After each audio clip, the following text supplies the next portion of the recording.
Hello friends, આજે હું તમારી સાથે શેર કરીશ અલગ રીતે વેંગણનું ભરતું.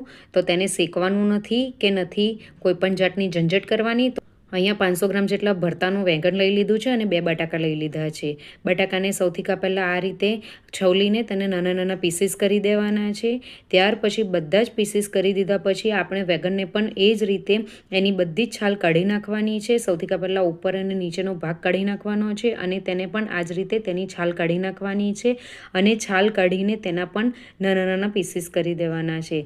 તમે નાના મોટા કોઈ પણ પીસીસ કરી શકો છો, કેમ કે આ ભરતું આપણે બાફીને બનાવવાનું છે. તો તમે જોઈ શકો છો આ રીતનું આપણે નાના નાના પીસીસ કરીને રેડી કરી દેવાના છે. ત્યાર પછી આ બધાને આપણે પાણીની અંદર નાખી દેવાનું છે, જેથી એ કાળા નહીં પડી જાય. કુકરની અંદર રીંગણ અને બટાકા બંનેને એડ કરી દેવાના છે અને ઉપરથી હળદર એડ કરી દેવાની છે અને અડધો ગ્લાસ જેટલું પાણી એડ કરી દેવાનું છે અને તેને બરાબર મિક્સ કરી દેવાનું છે.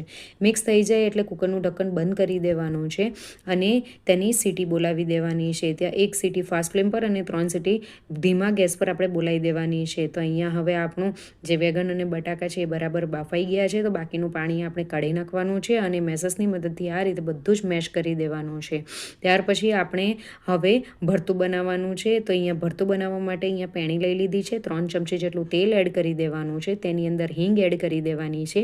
હિંગ થઈ જાય એટલે તેની અંદર આદુ, લસણ અને મરચાંની પેસ્ટ એડ કરીને સાંતળી લેવાનું છે. ત્યાર પછી તેની અંદર કાંદો એડ કરી દેવાનો છે. અહીંયા મેં લીલો કાંદો લીધો છે. લીલા કાંદાનો સફેદ પાર્ટ મેં અહીંયા લીધો છે. જો તમારી પાસે લીલો કાંદો નહીં હોય તો તમે સૂકો કાંદો પણ લઈ શકો છો.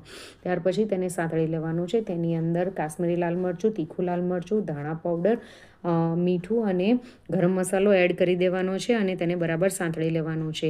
ત્યાર પછી તેની અંદર 1 ટામેટું ચોપ કરેલું એડ કરી દેવાનું છે અને તેને પણ બરાબર ચડાવી દેવાનું છે. 1/4 કપ જેટલું પાણી એડ કરવાનું છે, જેથી મસાલા અહીંયા બળી નહીં જાય.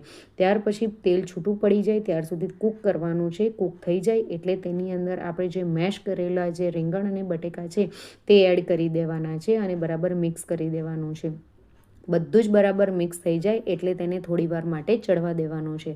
ત્યાર પછી ઉપરથી જે લીલા કાંદાનો લીલો પાર્ટ છે તે એડ કરી દેવાનો છે. કોથમીરના પાન એડ કરી દેવાના છે અને બધું જ બરાબર મિક્સ કરી દેવાનું છે અને તેને આ જ રીતે ચડવા દેવાનું છે અને 1 મિનિટ માટે કૂક કરી દેવાનું છે.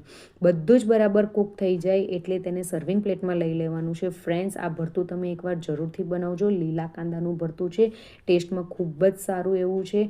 તો તમને મારી આજની રેસીપી ગમી હોય તો મારી રેસીપીને લાઇક, શેર અને કમેન્ટ કરજો અને ચેનલને જરૂરથી સબસ્ક્રાઈબ કરજો. Thank you for watching. Bye. Enjoy.